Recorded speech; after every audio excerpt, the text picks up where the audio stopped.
تو ہوتا یہ ہے کہ چھوٹی سی تحصیل کا ایک شخص اور کسی جگہ اسے کوئی نمائندگی ہے تو وہ بات کرتا ہے، ہم تقریریں کر دیتے ہیں، آپ لوگ سن لیتے ہیں، ذرا غور تو کریں کیا کہہ رہا ہوں۔ کائنات میں سب سے بہترین انسان نبی اور رسول ہوتے ہیں، اور اللہ نے اپنے محبوب پاک کو نبیوں کا امام بنایا ہے۔ اس فضیلت کو سمجھیں۔ یہاں نا جو لوگ لاڈلا کہلاتا ہے نا کوئی بندہ کہ میں لاڈلا ہوں، ویسے یہاں لاڈلے بدلتے رہتے ہیں، کبھی کوئی لاڈلا ہوتا ہے کبھی کوئی لاڈلا ہوتا ہے، ویسے یہاں لاڈلے بدلتے ہیں، لیکن جو لاڈلا ہوتا ہے نا وہ بتاتا بھی ہے کہ میں لاڈلا ہوں۔ اور کسی کا بھی کوئی لاڈلا ہو جائے تو وہ ناز نخرے دکھاتا ہے، رسول کریم اور رب کے لاڈلے محبوب ہیں۔ لیکن جو بات میں نے آپ کی خدمت میں عرض کرنی ہے، آپ اس پر توجہ کریں گے۔ حضور امام الانبیاء ہیں، اللہ کے محبوب ہیں، نبی پاک علیہ السلام کا پتھروں نے کلمہ پڑھا ہے، چاند حضور کے اشارے پر ڈوبتے ہوئے واپس لوٹ آیا ہے، سورج ڈوبتے ہوئے آ گیا ہے، چاند کے 2 ٹکڑے ہوئے ہیں، یہ ساری حضور کی شانیں۔ اللہ نے اپنے محبوب کو معراج عطا فرمائی ہے۔ لیکن ملت کے جوانوں، آپ کو پتہ ہے ہمارے نبی پاک کا سب سے پہلا تعارف کیا ہے؟ حضور کا سب سے پہلا تعارف یہ ہے کہ یہ صادق اور امین ہے، یہ سچ بولتے ہیں۔ حضور کے اسوہ نور کی پہلی بات جو لوگوں کے سامنے آئی تھی وہ یہ تھی کہ یہ صادق ہیں، یہ سچے ہیں، یہ جھوٹ نہیں کہتے۔ آپ کو پتہ ہے رسول پاک صلی اللہ علیہ وسلم سے پوچھا گیا تھا، حضور مومن کنجوس ہوتا ہے؟ فرمایا کبھی ہو جاتا ہے۔ یا رسول اللہ مومن بزدل بھی ہوتا ہے؟ فرمایا کبھی ہو جاتا ہے۔ یا رسول اللہ مومن جھوٹ بولتا ہے؟ تو میرے کریم نے فرمایا نہیں، میرا مومن جھوٹ نہیں بولا کرتا۔ حضور کا جو پہلا تعارف ہے نا، یہ جو حضور کی 40 سالہ زندگی ہے نا، اسے نبی پاک علیہ السلام نے اپنی نبوت کی دلیل کے طور پر بیان فرمایا ہے۔ فرمایا فقط لبثت فیکم عمرا من قبلہ افلا تعقلون، محبوب آپ ان سے کہہ دے میں نے تمہارے بیچ وقت گزارا ہے، تمہیں عقل نہیں؟ کوئی میری طرح کا سچا دیکھا ہے تو دکھاؤ۔ آج میری ملت کا سب سے بڑا مسئلہ جھوٹ ہے، سب سے بڑا مسئلہ اعتماد نہیں۔ بیوی اپنے شوہر سے کہتی ہے کہ تو تھوڑے پیسے دے لیا کر، تھوڑے ایک جوڑے پہ میں گزارا کر لوں گی، میرے ساتھ سچ تو بول۔ تو لاہور جاتا ہے تو لاہور کا بتا کے جا۔ ماں کہتی ہے پتر سے کہ پتر تھوڑی باتیں بتایا کر پر سچی بتایا کر۔ قوم کا اعتماد اٹھ گیا سیاستدانوں سے، تم نے لمبے چوڑے وعدے کیے، تم نے بڑی باتیں سنائی۔ تم دیکھیں نا، آپ کی توجہ اگر ہو تو میں ایک حوالہ اس طرح کا بھی عرض کروں آپ کی خدمت میں۔ سبز باغ دکھا کے لوگوں کو کبھی پریشان نہیں کرنا چاہیے، کبھی بھی۔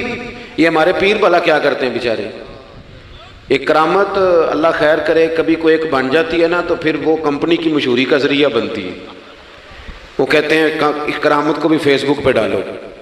میں نا کراچی جا رہا تھا تو لاہور میں تھوڑا سا مریض ہوں، مجھے الرجی ہو جاتی ہے، زیادہ دیر بیٹھ نہیں سکتا، تو ایک کانفرنس میں مجھے شرکت کرنی تھی۔ تو ایئرپورٹ سے ہی میں نے دوستوں سے پوچھا موسم تمہارا کیسا ہے؟ کہنے لگے پیر صاحب بڑی گرمی ہے اور شدت ہے بڑی، اے سی چلا کے بھی گاڑی میں دقت ہے۔ تو میں نے کہا اچھا دعا کرتے ہیں اللہ بارش برسا دے۔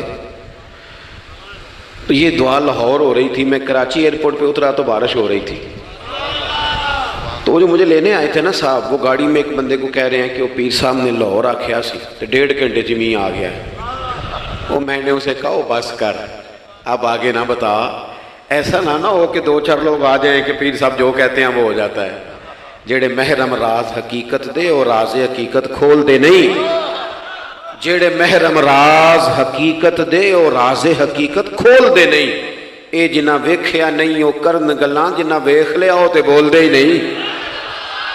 اس لیے یہ اس طرح کرامتوں کو نا کمپنی کی مشہوری کا ذریعہ، ہمارے سیاستدان، ہمارے بڑے لیڈران وہ سبز باغ دکھا دیتے ہیں۔ آپ تھوڑی باتیں کریں، محدود کریں، مختصر کریں۔ دیکھیں اللہ کے محبوب علیہ السلام سے طائف والوں نے کہا تھا، جب حضور علیہ السلام نے دین کی تبلیغ کی تو سیرت میں یہ عنوان بھی ہمیں ملتا ہے، یا رسول اللہ صلی اللہ علیہ وسلم اگر آپ کو کل حکومت ملتی ہے تو ہمیں حصہ ملے گا؟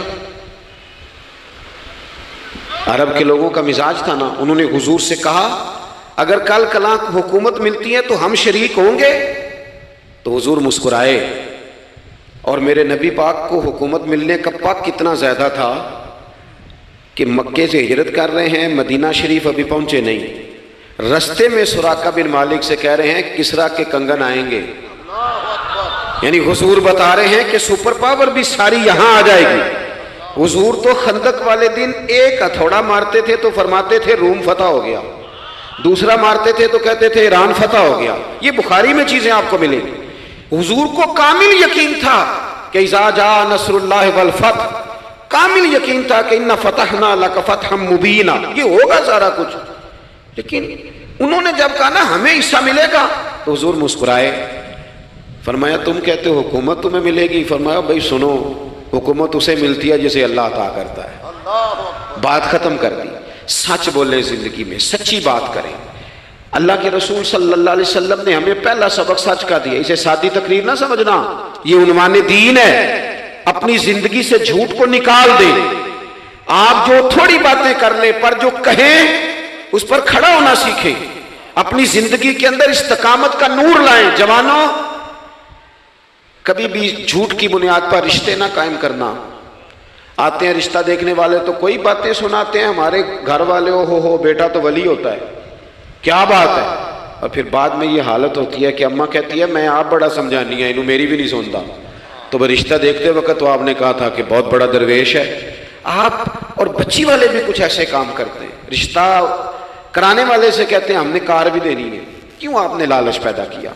کیوں پہلے آپ نے خرابیاں کی؟ اپنی زندگی میں سچ بولیں، سچی بات کریں، کبھی بھی کوئی ایسا کام نہ کریں جس سے کہ لوگوں کی طبیعت ایسی ہو کہ لوگ سمجھیں کہ یہ لوگ تو غلط بیانی کے عادی ہیں۔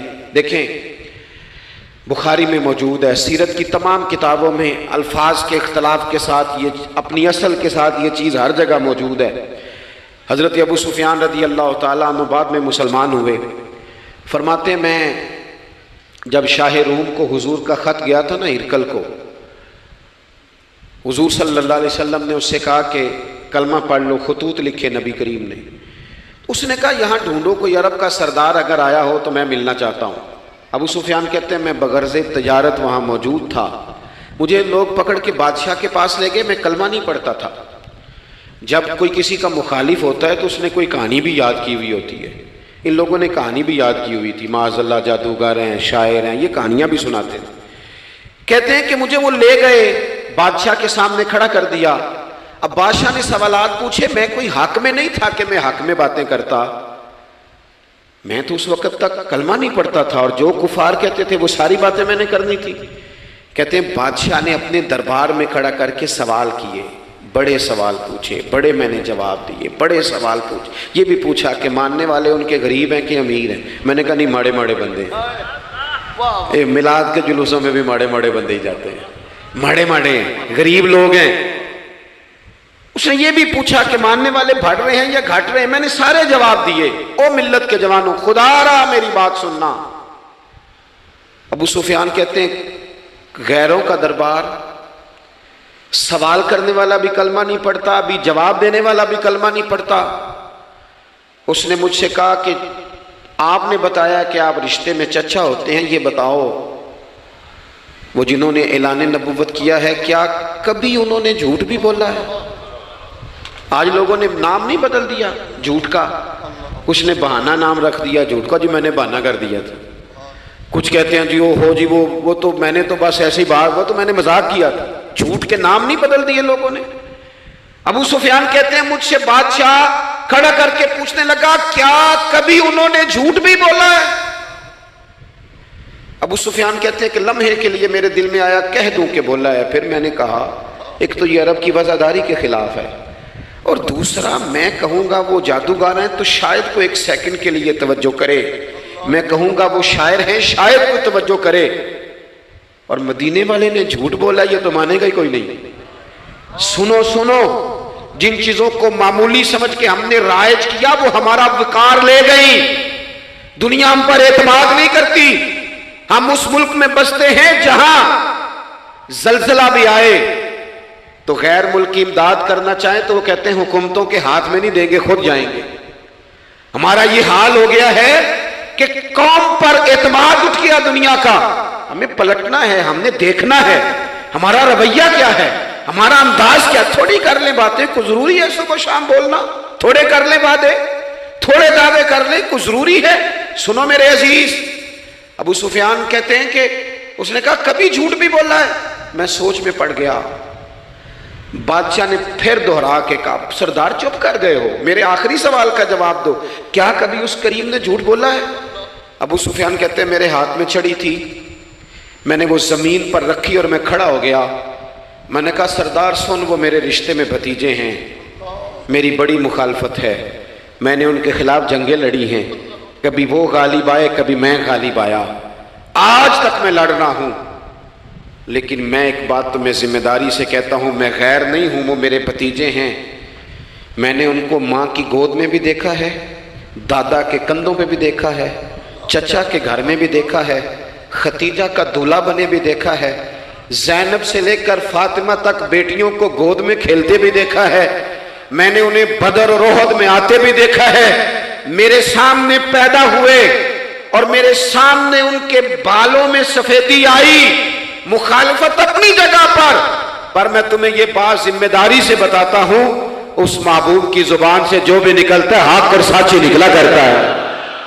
وہ اسیر دشمن کی چاہ میں بھی، مخالفوں کی نگاہ میں بھی وہ امی ہے، صادق ہے، معتبر ہے، میرا پیغمبر عظیم تر ہے، میرا پیغمبر عظیم تر ہے، میرا پیغمبر عظیم تر ہے۔ ابو سفیان کہتے ہیں میں یہ لفظ کہے تو کتنے ہی لوگ دربار میں رو پڑے، ایک سناٹا چھا گیا، کوئی صحابی نہیں وہاں، کوئی نعرہ لگانے والا نہیں، کوئی اپنا نہیں، لوگ رو پڑے۔ کہتے ہیں بادشاہ نے چادر اٹھائی کندھے پہ رکھی، کچھ دیر سوچتا رہا، پھر وہ چل دیا۔ میں نے پیچھے سے آواز دی، میں نے کہا تو نے اتنے سوال پوچھے، میں نے اتنے جواب دیے، کوئی رزلٹ بھی تو بتانا کیا نکلا، نتیجہ کیا ہے؟ تو بادشاہ نے پلٹ کے میری طرف دیکھا، کہنے لگا سردار نتیجہ تو نکل آیا نا یار، جس بندے بندوں سے جھوٹ نہیں بولا وہ یہ جھوٹ کیوں بولے گا کہ میں اللہ کا رسول بن کے آیا؟ اس نے او میرے بھائی اپنی زندگی میں سچ لاؤ، خدا را ہمارے گھروں سے لے کر حکومت کے ایوانوں تک ضرورت سچ کی ہے، ضرورت سچ کی ہے۔ دوسری بات،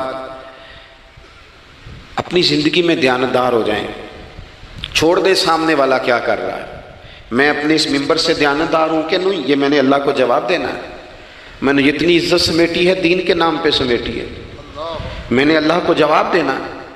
ہم سارا دھیان دوسروں کا رکھنے لگ گئے۔ حضرت خواجہ نصیر الدین چراغ دہلوی رحمۃ اللہ علیہ سے بادشاہ نے آ کے وظیفہ پوچھا تھا، حضرت کو وظیفہ بتائے، تو خواجہ صاحب فرمانے لگے اپنا کام دیانتداری سے کر، یہی سب سے بڑا وظیفہ ہے۔ اپنی زندگی میں دیانتداری، امانت داری، آپ اس طرح کے ہو جائیں کہ آپ جس طرح آپ سمجھے نا کہ یہ حرام جانور ہے تو میرے منہ میں جائے گا تو مجھے الٹی آئے گی۔ آپ کبھی دیکھیں نا کہ حرام گوشت کوئی آپ کو بتا دے، آپ دو لقمے آپ نے کھا بھی لیے، لطف آیا، تو کسی نے کان میں کہا یہ تو ذبح ہی نہیں ہوا تھا، بیمار تھا، تو الٹی آ جاتی ہے کہ نہیں؟ بولو کہ آ جاتی ہے؟ انسان کا ذہن قبول کرتا ہے حرام کھانے کو؟ 2 کلو گوشت پہ الٹی آتی ہے تو 2 کروڑ روپے پہ کیوں نہیں آتی؟ ہمارے ایک دوست ہیں، یونیورسٹی کے لیکچرار ہیں، مجھے ایک دفعہ فرمانے لگے پیر صاحب عجیب بات ہے، ایک بندے کو نا کہیں جوتا پڑا مل گیا، بڑا قیمتی تھا، پر ایک پیر تھا جوتے کا۔ ہماری دیانتداری کچھ اس طرح کی ہے، ایک پیر ملا، جوتا بڑا قیمتی تھا، مہنگا تھا، تو اس نے اس کا مالک ڈھونڈنا شروع، یہ کس کا ہے، یہ کس کا ہے، یہ کہ وہ شور کر رہا ہے، لیکن تھوڑا سا آگے جا کے جوتے کا دوسرا پیر مل گیا، پر اس نے مالک ڈھونڈنا بند کر دیا۔ اس کو اب اس کا دوسرا پاؤں مل گیا تو اب اس نے، یعنی کئی دیانتدار بڑے دیانتدار ہیں لیکن دوسروں کے معاملے میں، اپنے معاملے میں نہیں۔ اپنی زندگی میں انصاف کریں۔ میں مسجد میں جمعہ پڑھاتا ہوں، میں نے ایک دن اپنے ایک مدرسے کے طالب علم سے پوچھا، بیٹا جمعرات کو میں نے پوچھا، میں نے کہا صبح جمعے میں تقریر کیا کرنی ہے؟ کہتے میں جو فیصلہ نہیں کیتا۔ میں کہا تو بڑا مولوی ہے نا، میں چھوٹا، میں تو جمعہ پڑھا کے شام میں فیصلہ کر لینا بھی اگلے جمعے کی بیان کرنا ہے۔ کیوں؟ میں چاہتا ہوں میں ممبر سے دیانتدار رہوں، میں ایک ہفتہ تیاری کروں، میں نے قوم کو اللہ رسول کا دین بتانا ہے۔ میرا یہ مقصد تو نہیں ہے کہ 1 گھنٹہ مجھے ملے تو میں نے کسی طریقے سے اسے پار کرنا ہے۔ آپ اپنے کام کے ساتھ ہمیشہ دیانت کا مظاہرہ کریں۔ اگر آپ دیانتدار ہو جائیں، حضرت سعید بن عامر رضی اللہ تعالیٰ عنہ کو حضرت عمر نے کہا میں آپ کو ایک صوبے کا گورنر بنانا چاہتا ہوں، رو پڑے، فرمانے لگے اس قابل نہیں ہوں۔ آپ کہیں، مجھے بھی آپ کہہ دیں کہ فلانا عہدہ ملتا ہے تو تیار ہے ساری دنیا ہی، کون انکاری ہے اس کام سے؟ سب تیار بیٹھے، لیکن روتے تھے لوگ کا جناب میں کہاں کر سکتا ہوں۔ حضرت عمر نے لگا دیا حمص کا گورنر۔ کچھ مہینوں کے بعد حضرت عمر تشریف لے گئے، جا کے پوچھا کہ کیسا ہے؟ تو پہلے تو ایک لسٹ منگوائی حضرت عمر نے، کچھ مال آیا ہے تو مختلف صوبوں میں بانٹنا ہے، غریبوں کی لسٹ لاؤ۔ ان کے صوبے کی لسٹ آئی تو تیسرا نام گورنر صاحب کا تھا۔ وہ کہا تمہارا گورنر مسکینوں غریبوں میں؟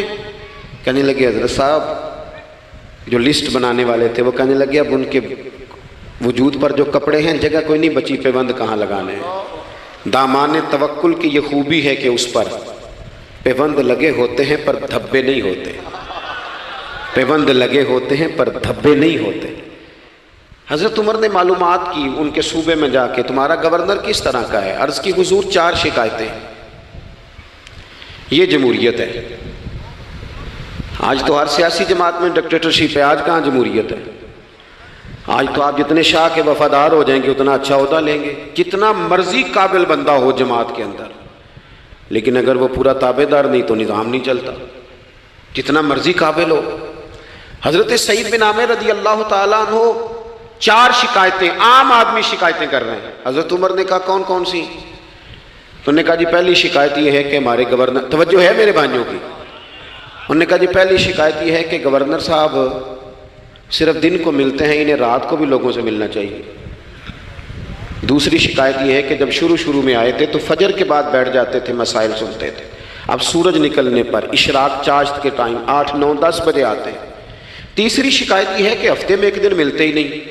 چوتھی شکایت یہ ہے کہ کبھی کبھی ایسے ہی رونے لگتے ہیں، بیٹھے بیٹھے بے ہوش ہو جاتے ہیں۔ تو آپ نے دیوانہ آدمی ہمیں دے دیا ہے۔ حضرت عمر فاروق رضی اللہ تعالیٰ عنہ نے حضرت سعید بن عامر کو مجمع میں پوچھا، جناب آپ پبلک کے نمائندے ہیں، آپ کو سوالوں کے جواب دینے چاہیے، بتلائیے نا۔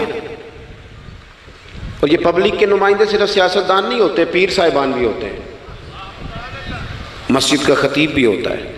اگر حضرت عمر سے پوچھا جا سکتا ہے کرتا کہاں سے آیا تو پیر صاحب سے بھی تو پوچھا جا سکتا ہے نا، ان کو بھی جواب دینا چاہیے، ان کو بھی بتانا چاہیے، اس لیے کہ وہی تو دعویٰ کر رہے ہیں فقر بتانے کا۔ تو حضرت عمر نے 4 سوال کہا، سعید آپ کے ذمہ 4 سوالوں کے جواب ہیں۔ تو حضرت سعید بن عامر نے گردن جھکائی، کہنے لگے پہلے ہی کہا تھا میں گورنری کے قابل نہیں۔ فرمایا اب تو بن گئے ہونا، جواب تو دینا ہے، حضور بتلائیے۔ فرمایا پہلا سوال آپ سے یہ ہے کہ یار لوگ کہتے ہیں رات کو کام پڑ جاتا ہے اور آپ ملتے نہیں۔ تو حضرت سعید بن عامر نے اپنی داڑھی پکڑ لی، عرض کی حضور یہ ساری سفید ہو گئی ہے، بڑھاپا ہے، دن مخلوق کے لیے رکھا ہے، رات اپنے رب کے لیے رکھی ہوئی ہے۔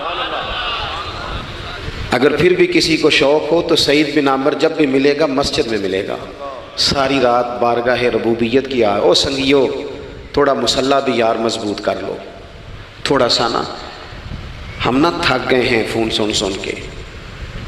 بہت سارے لوگ ایسے ہیں جن کے وجود نہیں اتنی تھکے جتنے دماغ تھک گئے، کمنٹس پڑھ کے، کمنٹس دے کے، رائے دے کے، بڑے بڑے باصلاحیت لوگوں کے حافظے کمزور ہو گئے ہیں۔ خدا را اپنی صلاحیتوں کو زنگ لگا لو گے۔ یہ تو جتنے لوگ ہیں میڈیا چلانے والے، ان کو تو میڈیا چلانا ہے، اور اب تو پتہ نہیں کتنے چینل اور کتنے لوگ اور سوشل میڈیا پہ کتنے، اور ادھر کتنے تو ادھر کتنے۔ خدا را کچھ وقت اگر مسلح پہ ملے تو آپ یقین کریں روح تازہ ہو جاتی ہے۔ لمبی لمبی دعائیں مانگیں، اپنے رب کو اپنے دکھ سنائیں، رسول پاک کی بارگاہ میں یہ نذرانے پیش کریں، آپ محسوس کریں گے وجود طاقتور ہو گیا۔ حضرت سعید بن عامر کہنے لگے رات مسلح پہ گزارتا ہوں۔ دوسرا سوال آپ سے یہ کرنا تھا کہ یہ لوگ کہتے ہیں کہ آپ پہلے فجر میں آ جاتے تھے، اب اشراق چاشت کے بعد 9-10 بجے نکلتے ہیں۔ تو حضرت سعید بن عامر نے گردن جھکائی، کہا یہ میرا راز تھا، میری پرائیویٹ بات تھی۔ کہا جناب اب تو لوگوں کا سوال ہے۔ تو آپ فرمانے لگے میرے گھر میں خادم کوئی نہیں، غریب آدمی، بیوی بیمار ہو گئی ہے، 35 سال اس وفادار عورت نے میری ڈیوٹی کی ہے، بیماری میں چھوڑ دوں تو وفاداری تو نہیں نا۔ سویرے اٹھتا ہوں، گھر کا کام کرتا ہوں، پھر بیوی کے لیے ناشتہ بناتا ہوں، اسے کھانا کھلاتا ہوں، تیاری کرتے آتے دیر ہو جاتی ہے۔ دوسرے سوال پر لوگ رو پڑے۔ کہا تیسرا اعتراض آپ پہ یہ ہے کہ ہفتے میں ایک دن ملتے نہیں۔ تو حضرت سعید بن عامر کہنے لگے میں نے کہا تھا میرا پردہ نہ کھولا جائے، میں بڑا راضی ہوں رب کی عطاؤں پہ، میں کیوں کسی کے سامنے اپنا دکھ بیان کروں؟ گردن کو جھکا دیتا ہے خیرات کا پتھر، جہاں میں مانگنے والوں کے سر کبھی اونچے نہیں ہوتے، اور غیرت ہے بڑی چیز جہاں نے تگ و دو میں پہناتی ہے یہ فقر کو تاج سردارا۔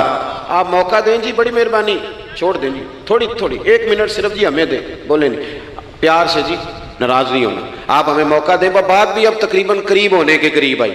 کہا حضرت سیدنا سعید بن عامر رضی اللہ تعالیٰ عنہ نے فرمانے لگے، میں نے کہا تھا یہ میرا پردہ ہے، یہ نہ سنایا کریں آپ دکھ لوگوں کو۔ یہ غریب کہتے ہیں میں کسی امیر کے ساتھ لگ جاؤں گا تو کچھ بھی نہیں بنتا، چھوڑ دیں آپ، دکھڑے رب رسول کو سناؤ، خیرات بھی ملے گی اور عزت بھی ملے گی، وہ دیں گے اور کسی کو بتائیں گے بھی نہیں۔ حضرت سعید بن عامر رضی اللہ تعالیٰ عنہ سے تیسرا سوال ہوا، کہا جناب آپ ہفتے میں 1 دن ملتے نہیں؟ تو فرمانے لگے میرا راز تھا پر بتا دیتا ہوں، جوڑا ایک ہی ہے میرے پاس، ہفتے میں 1 دن دھو لیتا ہوں، پھر بیوی کے کپڑے پہن کے سارا دن بیٹھا رہتا ہوں، اگر دوسرا جوڑا ہو تو یہ کام نہ کروں۔ حضرت عمر رو پڑے، کہا جلدی سے چوتھے سوال کا جواب بھی دے، کبھی کبھی روتے ہو تو بے ہوش ہو جاتے ہو۔ وہ پھر رو پڑے، عرض کرنے لگے حضور 40 سال کی عمر میں کلمہ پڑھا، میرے سامنے حضرت خبیب کو پھانسی دی گئی مکے میں، جب وہ اپنی پچھلی غلطیاں یاد آتی ہیں تو پھر رو پڑتا ہوں، یاد ماضی عذاب ہے یا رب، میں تکلیف میں آ جاتا ہوں، سوچتا ہوں اگر اللہ نے سوال کیا تو کیسے جواب دوں گا، اس لیے برداشت نہیں ہوتا تو رو پڑتا ہوں۔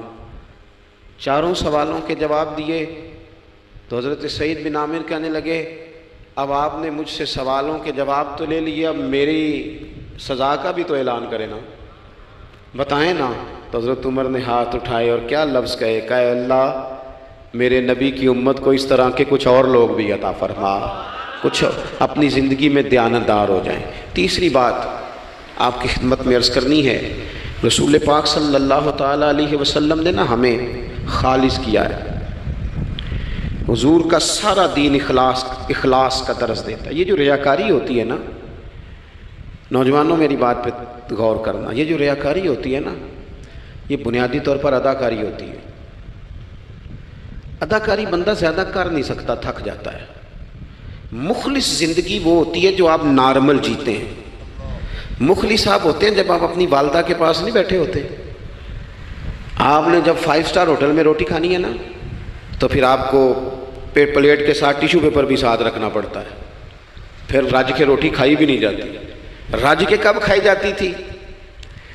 میں ایک جگہ مجھے بڑے اچھے ہوٹل میں رکھا گیا اور مجھے بڑا انہوں نے محبت کی، تو جب میں لوٹ رہا تھا نا واپس پاکستان تو مجھے کہہ رہے تھے آپ کو مزہ تو آیا ہوگا، میں نے کہا نہیں جی، سچ پوچھیں تو پھر یہ ہے کہ مزہ جب ہی آتا تھا جب اماں سویرے روٹیاں پکاتی تھی، وہ کہندی سی پتر ہے پیڑا نہ اتنے کول ہی لے آیا، تو اس کے پاس بیٹھتے تھے، تو پھر اماں جب سالن دیتی تھی تو کہتی تھی ہور نہیں ملنا، دوجیاں نوں بھی دینا ہے۔ اور پھر لطف اس وقت آتا تھا جب بار بار کہتے تھے اماں جی چلو تھوڑا جاتے تھے ہونا تھوڑا جا، تو پھر اماں کئی دفعہ کہتی تھی کہ میں نے وہ اس سے نکال کے فریج میں رکھ دیا، بڑے بھائی نے کام سے آ کے روٹی کھانی ہے، اب یہ برتن ہے اسی کو صاف کر لے۔ او بھائی میں نے اپنے ابا جی کو دیکھا خودداری کا، میں نے ایک دن ان سے پوچھا، میں کہ ابا جی تو انہوں پسند کی ہے، ہم پڑھتے تھے نا انٹرویو اخباروں میں تو 2-4 سوال ہر بندہ پوچھتا تھا، اب تو انٹرویو زیادہ لوگ لیتے ہیں تو اب تو کبھی اتنا موقع ہی نہیں ہوتا کس کا سنیں کیا کریں، یہ تو چھوڑ دیا کام۔ اخبار میں کبھی انٹرویو آتا تھا تو مسجع مقفع ہوتا تھا، لکھنے والے بھی اچھے ادیب ہوتے تھے، جملے چبھتے نہیں تھے طبیعت، تو 2-4 سوال بڑے ضروری ہوتے تھے، پھول کون سا پسند ہے، کھانے میں کیا پسند ہے، رنگ کون سا پسند ہے، یہ 2-4 سوال ہر ایک سے ہوتے تھے۔ میں نے اپنے والد صاحب سے ایک دن پوچھا، میں کہ ابا جی تو انہوں پسند کیے، تو فرمان لگے پتر جے تے لگی ہوئے بھوک تے پھر ہر تے جے نہ لگی ہوئے تو پھر نخرے ہی نخرے نے، تو اس لیے بھوک لگی ہو، وہ ہمیں پتہ کیا بتاتے تھے۔ میں آج بھی نا بہت ساری چیزیں گاڑی میں رکھ لیتا ہوں، آج بھی جو کھانا اپنی مرضی سے کھاتا ہوں وہ پیٹ بھر کے کھایا جاتا ہے، جو تصویروں کی شدت سے باہر ہوتا ہے وہ کھایا جاتا ہے، اس کو آپ قبول کر لیتا آپ کا وجود۔ یاد رکھنا میرے عزیز، میرے نبی پاک صلی اللہ علیہ وسلم نے فرمایا ہے بہترین روٹی وہ ہے جو تو اپنے ہاتھوں کی کمائی سے کھاتا ہے، وہ بہترین رزق ہے جو اور حضور نے فرمایا اللہ کے نبی حضرت داؤد محنت کر کے کھانا کھاتے، دعوتوں پہ جا جا کے تو بندہ بیمار رہنے لگ جاتا ہے، وہ تو کام ہی ختم ہو جاتا ہے۔ والد صاحب کہا کرتے تھے کہ لو میں پا دیتے نے تانوں دانے پڑولے چ تے ماں تہاڈی نے تانوں چار پا دیتا ہے، لو ہن تانوں پرواہ نہیں ساریاں گرمیاں، موج کرو، یہ اصل تھا ہمارا، اس پہ واپس آ جائیں، اس پہ آ جائیں، یہ صحت افزا روٹیاں یہ کھائیں، بڑی گاڑیوں کا اور بڑی چیزوں کا شوق چھوڑ دیں، محنت ڈٹ کے کریں، لیکن زندگی اصل پہ لے آئیں، اصل زندگی خالص ہوتی ہے۔ میرے نبی پاک صلی اللہ علیہ وسلم نے فرمایا ریاکار، میں پوری حدیث نہیں سناتا، اشارہ کرتا ہوں، حضور نے فرمایا ریاکار اگر عالم بھی ہو، ریاکار اگر سخی بھی ہو، حتیٰ کہ صحیح حدیث میں فرمایا ریاکار شہید بھی ہو اور ماری جائے اس نیت سے کہ لوگ مجھے شہید کہیں گے، تو فرمایا صبح قیامت اللہ ان اعمال پر بھی اجر عطا نہیں کرے گا۔ اپنی زندگی میں اخلاص پیدا کریں، اور جب خلوص آتا ہے، جب للہیت آتی ہے، مشکل ترین خلافت حضرت ابوبکر صدیق کی ہے، یہ جو حضرت عمر نے بڑی اعلیٰ خلافت کی ہے نا، یہ بنیادیں حضرت ابوبکر نے مضبوط کر کے دی تھی، فتنوں کے تو سر کچل دیے تھے حضرت صدیق اکبر نے، اب حضرت عمر کے لیے کام کرنا انہوں نے آسان کر دیا تھا۔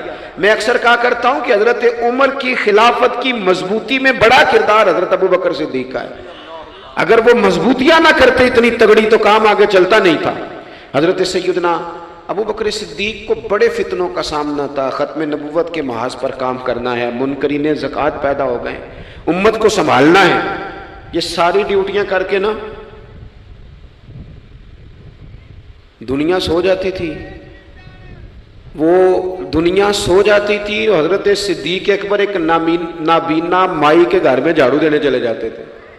جب بندہ مخلص ہو جاتا ہے نا، ایک نابینا معذور عورت جھاڑو دے رہے ہیں، جب تھوڑا سا وقت بچتا نا عصر کے لیے، یہ ٹائم میں نے اپنے لیے رکھا ہوا ہے، تو مدینہ شریف میں ایک بیوہ تھی جس کی 5-6 بیٹیاں تھیں، بیٹا کوئی نہیں تھا، اس کے گھر جاتے تھے، بکریوں کا دودھ دھو کے آتے تھے، معمولی آدمی نہیں، خلیفہ وقت کی بات، کس لیے؟ یہ کام روحانی تسلی کا باعث بنتے، یہ کام آپ کو سکون دیتے، یہ آپ کے اندر وہ طاقت پیدا کرتے ہیں کہ آپ لڑ سکتے ہیں دنیا سے۔ جب آپ کے پیچھے دعائیں ہوتی ہیں تو پھر میدانوں میں کھڑا رہنا آسان ہو جاتا۔ حضرت عمر فاروق فرماتے ہیں 3را دن تھا جناب صدیق اکبر کے وصال کو، میں مسجد نبوی شریف میں بیٹھا تھا تو 2-3 چھوٹی چھوٹی بچیاں آ گئیں، آ کے کہنے لگی چچا آپ خلیفہ بنے؟ میں نے کہا ہاں، ہمارے ساتھ چلیں گے؟ میں نے کہا پتر تمہارے ساتھ کیا ہے؟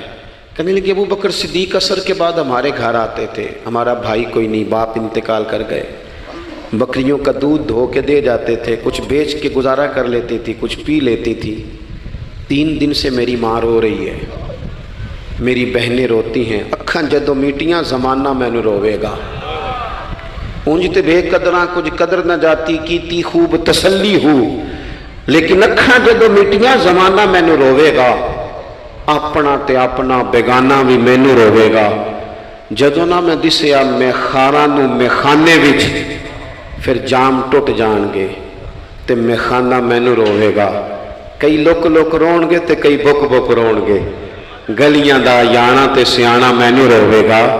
اور کسی نے کہا تھا میرے مرنے پہ ہر سو شور مچ جائے گا دیکھو گے، یہ رحمت کی امید لگاتے کہا، کرم کی امید، آجزی سے کہا، نذرانے میں کہا کسی درویش نے، کہنے لگے میرے مرنے پہ ہر سو شور مچ جائے گا دیکھو گے، کہنے الوداع سرکار خود تشریف لائیں گے۔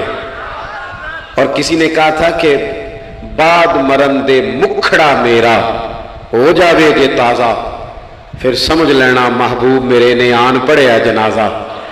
تو بھائی اپنی زندگی میں اخلاص پیدا کرے۔ ہم نا غریب لوگ بھی امیروں سے تصویر کھنچوانا پسند کرتے ہیں، امیروں سے اپریشیٹ کرنا چاہیے محنت کرنے والے آدمی کو، جس کو پسینہ آ گیا نا ریڈی پہ کھڑے ہوئے، وہ بڑا باوقار آدمی، اسے پسینہ آ گیا۔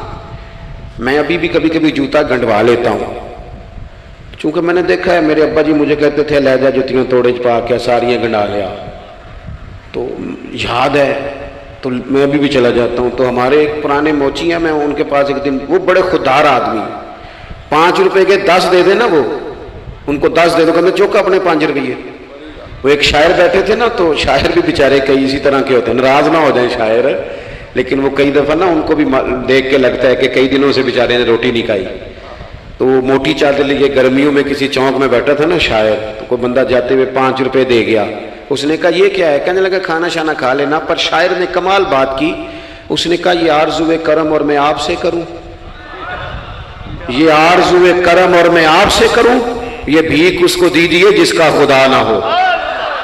اور میرے اعلیٰ حضرت کیا کہتے ہیں؟ کہتے ہیں کرو مدح اہل دول رضا۔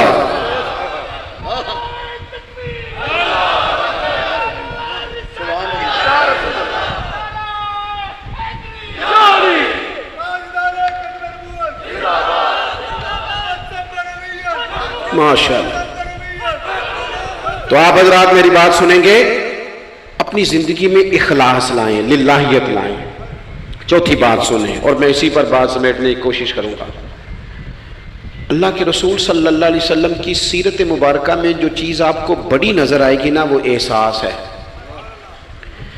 جب سینے آہستہ آہستہ سخت ہونے لگ جاتے ہیں نا، ہم نا کچھ باتیں سوچ کے اپنے آپ کو سخت کر لیتے ہیں۔ ہمارا جب ایسا جو نیا بھرتی ہوتا ہے وہ خدمت کے جذبے سے آتا ہے، وہ کہتے ہیں میں نے سارے کام صحیح کرنے ہیں، پھر اس کو نا آہستہ آہستہ پتہ لگنے لگ جاتا ہے کہ کچھ لوگ جھوٹا پرچہ بھی درج کراتے ہیں، اسے پھر آہستہ آہستہ پتہ لگنے لگ جاتا ہے کہ یہ سامان ان کا تو گیا تھا 1.5 لاکھ کا، تو انہوں نے 6 کیوں لکھوایا ہے؟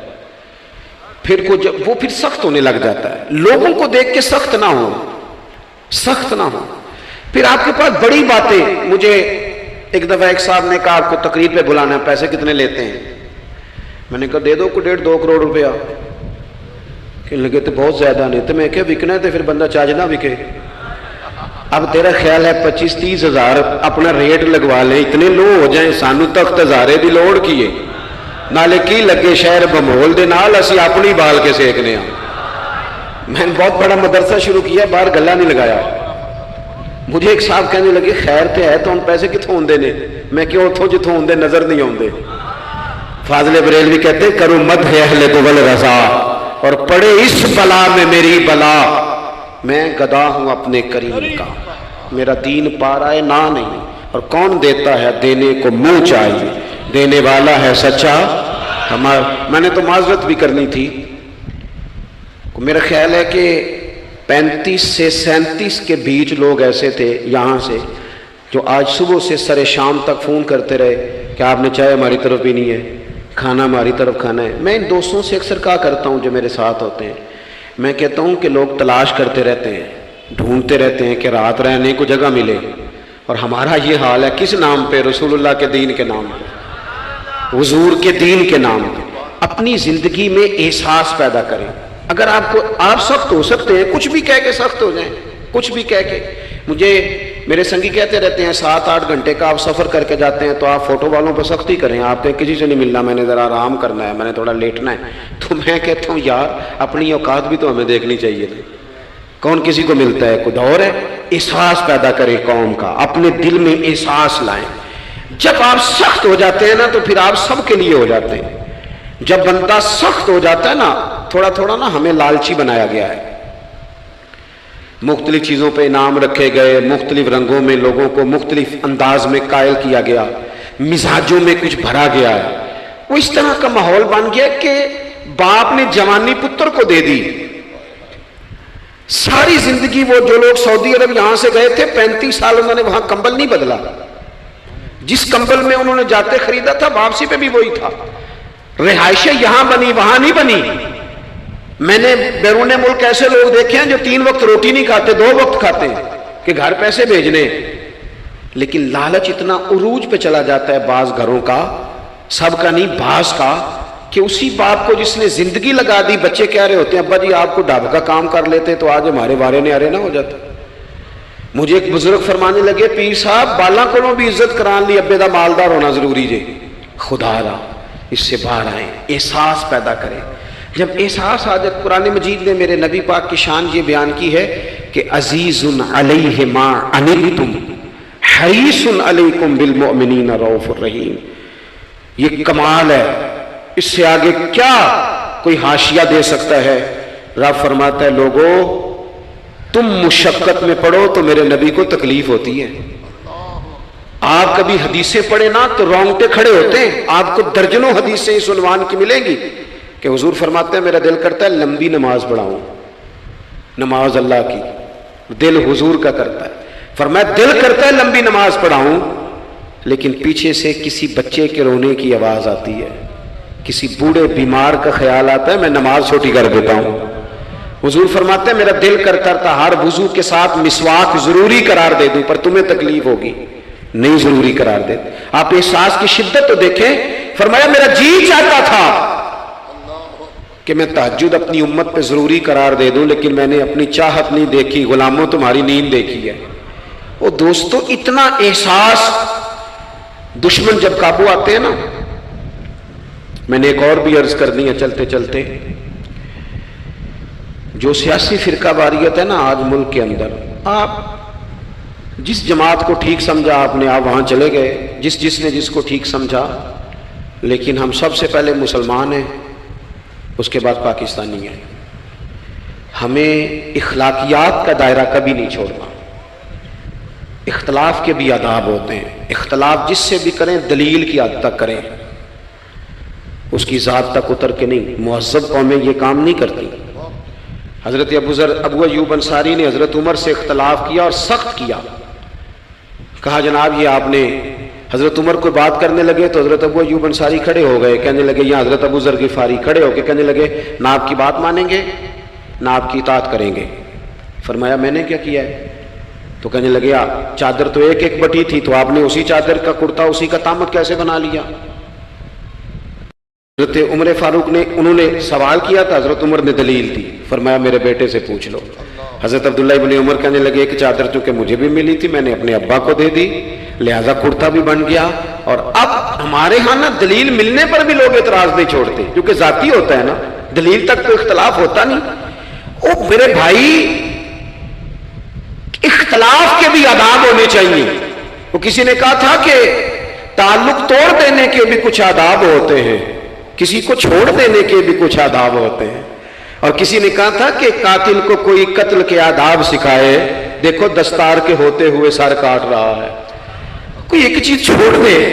ہمارے ہاں اتنی شدت ہو گئی, اور بچے ہمارے ورکر سیاسی جماعتوں کے خدا رہا, آپ نے یہی بسنا ہے یہی رہنا, یہ آپ کے اپنے لوگ ہیں, مہربانی کریں آپ ضرور ہائی لائٹ کریں کسی کی غلطی, لیکن دائرہ تہذیب کبھی نہ چھوڑیں. کبھی مجھے تو ایک دو اینکر ایک دو دفعہ ملے ہیں, میں نے ان سے کہا مہربانی کریں, آپ کیا مزہ لے رہے ہیں آپ قوم کو تقسیم کر کے, خدا را کچھ سوچیں.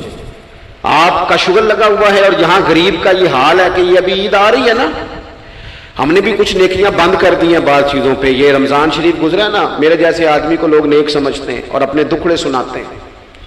یہ رمضان گزرا ہے تو بیٹیوں کی شادیاں شروع ہوئی ہیں. اب لڑکوں والے تو نیک ہو گئے, اب تو وہ جہیز ہی نہیں مانگتے. یہ خبر پتہ ہے آپ کو؟ منڈے والے ہیں داج منگنا چھڈتا جی, وہ نیک ہو گئے.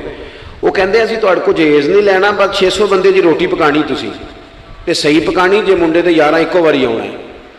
کبھی نہیں روٹی کھائی لڑکے کے دوستوں نے اپنے گھر. رمضان میں کھل کر سخاوتیں کرنے والوں, رمضان کے بعد بھی سوچا کرو. اور راشن ونڈن والے لوگوں, عیدوں بعد بھی بھوک لگ دیجئے, عیدوں بعد بھی بھوک لگ دیجئے. رمضان میں ثواب زیادہ ہے لیکن سخاوت تو سارا سال ہی ہے. تو کچھ چیزیں ایسی ہیں ہمیں. حضرت سیدنا عمر فاروق نے جب جواب دے دیا نا کہ اس طرح ہے, اب وہ اختلاف دلیل تک تھا, اختلاف دلیل تک تھا, تو حضرت ابو ایوب انصاری اٹھ کے کھڑے ہو گئے, اعتراض کیا, جواب مل گیا. تو پتہ کیا فرمانے لگے, کہنے لگے عمر رب تجھے میری طرف سے بہتر سلا دے, اب تو حکم کر, ہم سنیں گے بھی اور تیری اطاعت بھی کریں گے, اب ہم آپ کے پیچھے چلیں گے امیر المومنین. تو دلیل تک رکھیں چیزوں کو, دلیل مل جائے تو بات کو ختم کریں. تو میرے بھائی احساس اپنی طبیعت میں جب ہم پیدا کرنے لگیں گے, احساس بڑی مشکل ہے غریب کی زندگی. امیر تو دوستی امیروں سے لگا لیتا ہے, جب انسان اپنی گاڑی میں سفر کرتا ہے تو پھر وہ کرایہ 5 روپے بڑھ جائے تو اسے تکلیف کوئی نہیں ہوتی, کیونکہ اسے پتہ ہی نہیں. بہت سارے امیروں کو تو پتہ ہی نہیں کہ گھی مہنگا ہو جائے تو گھر کے بجٹ پہ بوجھ کتنا پڑتا ہے, ان بیچاروں کو تو پتہ ہی نہیں. تو وہ اس احساس کو کیسے پیدا کریں گے, وہ نہیں کر سکتے. اس کے لیے وہاں سے گزر کے آنا پڑتا ہے. رسول پاک کی زندگی میں جو احساس کی شدت ہے اسے آپ سمجھیں. دشمن جب ہتھے چڑھتا ہے تو پھر، اور دشمن بھی سخت گیر قسم کا ہو تو بندہ اسے چھوڑتا نہیں. لیکن حضرت انس بن مالک فرماتے ہیں کہ یہ جو لوگ بدر میں آئے تھے، یہ کوئی پھول لے کے نہیں آئے تھے ہاتھوں میں، گجرے پھولوں کے لے کے نہیں آئے تھے، تلواریں لے کے آئے تھے. اور پوری انہوں نے جنگ لڑی، 14 صحابہ شہید کیے.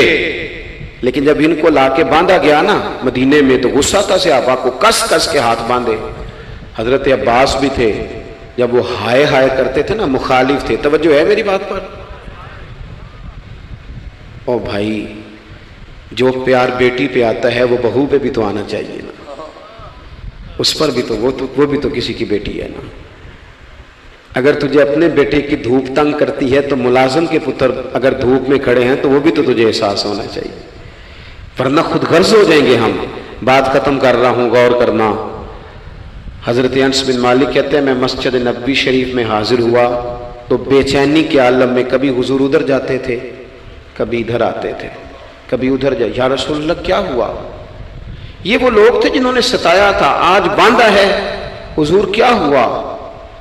تو نبی کریم فرمانے لگے تم نے رسیاں زور سے باندھی ہیں، یہ ہائے ہائے کرتے ہیں، مجھے نیند نہیں آتی، ان کی رسیاں ڈھیلی کر دو. عزیز علیہ ما عنتم، حضور کے سینے میں درد رہا.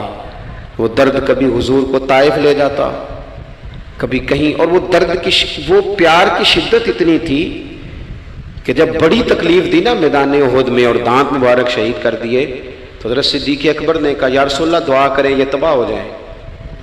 تو ہاتھ اٹھائے نبی پاک نے، دعا کیا کی؟ کہا اللہ انہیں ہدایت دے دے، انہیں پتہ ہی کوئی نہیں یہ کیا کر رہے ہیں. تو میرے عزیز، ایک تو اپنی زندگی میں سچ لائیں، خدا را سچ بولیں، آپ پکے وعدے کریں. میں ایک دن اپنی مسجد کے امام صاحب سے عرض کر رہا تھا، میں کہہ رہا تھا اگر آپ کہتے ہیں نا کہ 4:20 پہ فجر ہوگی تو 21 پہ نہ پڑھائیں، آپ نے وعدہ کیا 4:20 کا. قوم کو تو انتظار کرنا چاہیے 1-2 منٹ، کوئی حرج نہیں، لیکن ہم جو وعدے کرتے ہیں ہمیں بھی پورے کریں. سچ بولیں، دیانتداری کا مظاہرہ کریں، زندگی خالص گزاریں، جس کے ساتھ بھی وقت گزاریں اس کی خیر خواہی کریں، مخلص ہو جائیں اور اپنی زندگی احساس والی کریں. امام غزالی فرمایا کرتے تھے تو بانٹنے کا ارادہ کر، رب بانٹنے کی توفیق بھی دے دے گا. تو پروگرام تو بنا. اللہ کی بارگاہ میں دعا کرتا ہوں جن احباب نے اتنا سارا پنڈال اتنی محبت اور جد و جہد سے سجایا ہے، اللہ تعالیٰ انہیں دین دنیا کی برکتیں عطا کرے، ہم سب کو دولت اخلاص عطا فرمائے.